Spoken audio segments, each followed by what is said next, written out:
So then when the Fandango was over and people would actually drift away to their home, and so the Fandango was the light of California life. I'm sorry you all missed it. Thank you very much, sir. There's two things that he mentioned. One was about land grants and one was about horse racing. And I would like to bring a gentleman back into here, Mr. Sepulveda, please.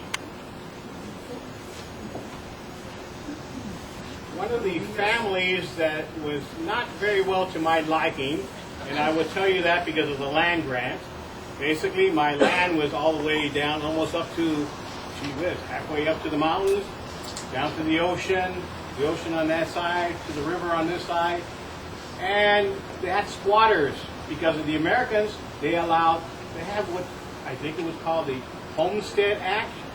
And they allowed squatters to get on your land. And unless you'd be able to take care of your land, they took over your land. And I ended up in court with this gentleman here, Mr. Sepulveda, who took over a nice part of land known as Palos Verdes. Ooh! You know the land. Beautiful, isn't it? Yeah. Beautiful area.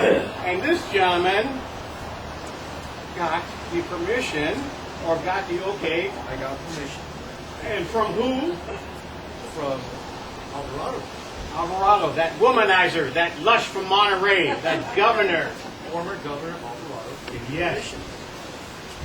So this is why I lost a big chunk of my land to this gentleman. But, as it was also mentioned, we love entertainment. So again, I congratulate you on the great race. Black Swan, yes. Yeah, how many people know about the great race in California history? My horse, Black Swan, raced against The Pico brothers. the Pico brothers. Was it Sarko, I think the horse name was? Something to that effect. I forgot. Ugly horse. You don't always remember the losers, I'm sorry. The Black Swan. Yes. Excellent. And it did take part out here, from here, almost halfway to Los Angeles and back. We had people all the way down from San Diego, Santa Barbara, all come down here for this big horse race. Now, how many people are rich? How many people have money to spend right now?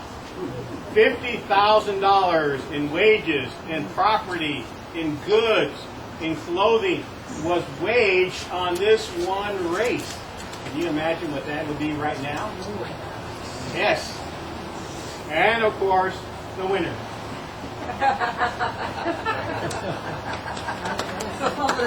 Yes.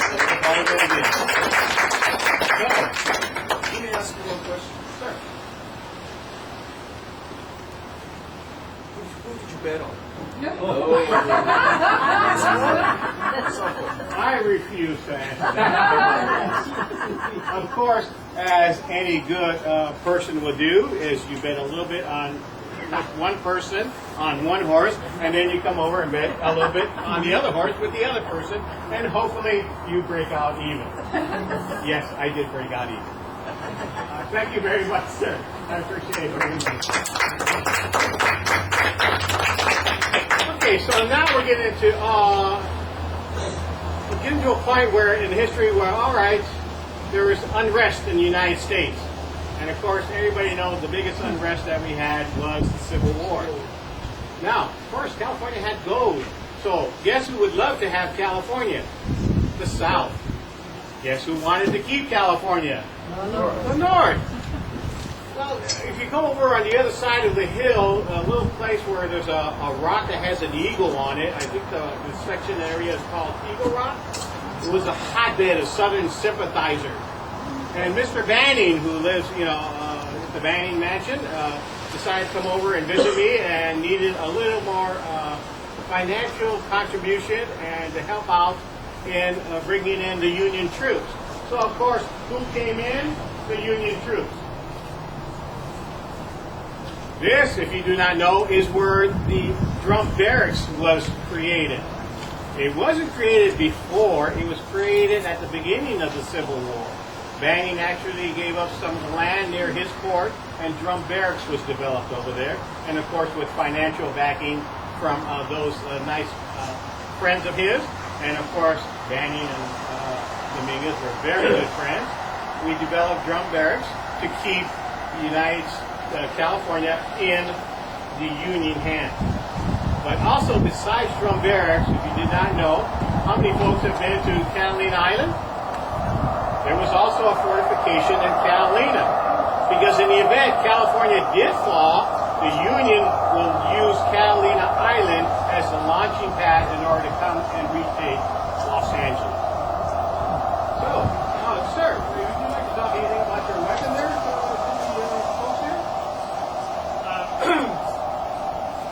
Our regiment is the California 100. We were a 100% Mexican-American regiment during the Civil War. We're made up of all Mexican Americans. We were founded in California, and our headquarters was stationed in California. And when the war broke out, we quickly rounded up our men, and we head all the way back east. And within only a few weeks, we arrived at headquarters in the Potomac. Our officer was given their orders, and after that, we engaged in every major battle of the Civil War, and as many of the battles as you've heard, like Gettysburg, Antietam, we took some bad casualties, but we never gave up, never surrendered, and now we're one of the most decorated cavalry regiments, and that I know of. I think we're still in operation right now. We're now a tank regiment. So our history goes back to, I think, before the Civil War, as a different regiment, but once the Civil War broke out, we became the Cal 100, and like many regiments do throughout the years, they either break up into smaller regiments or different units, but in some form, this regiment is still in service right now, and we are currently in our wars in Afghanistan and Iraq, so they're still carrying this torch for us, and they're still fighting for our freedom right now. This is a Sharps carving. This is what cavalry regiments like me and other regiments all around within the northern units, this is what we carry.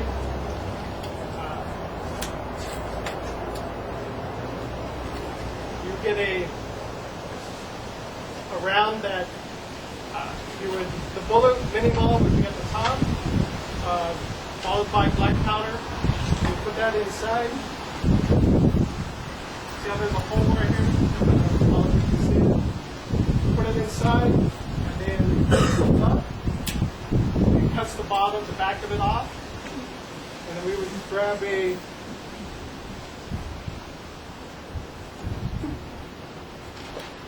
percussion cap, which would go on the nipple right here. We put it on there, park the lid back, and then fire it. Can't really do it right now because it's extremely loud, and if there was a dog around here, it would have made it go really crazy.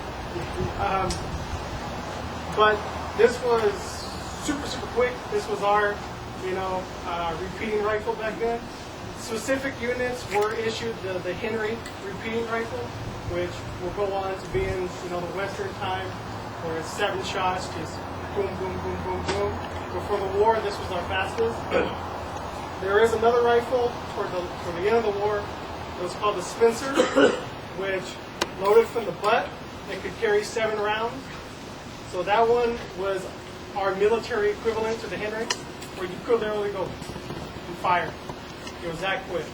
The southern units carried a version, but it still wasn't as effective as the Union arms, because as everyone knows, the foundries and the factories were in the north, and the southerners had the factories, but they're more the cotton factories, and they had to convert those into war factories.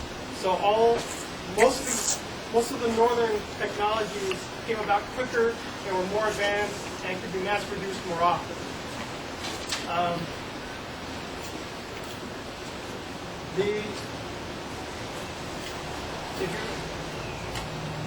this rifle, and I believe the Spencer can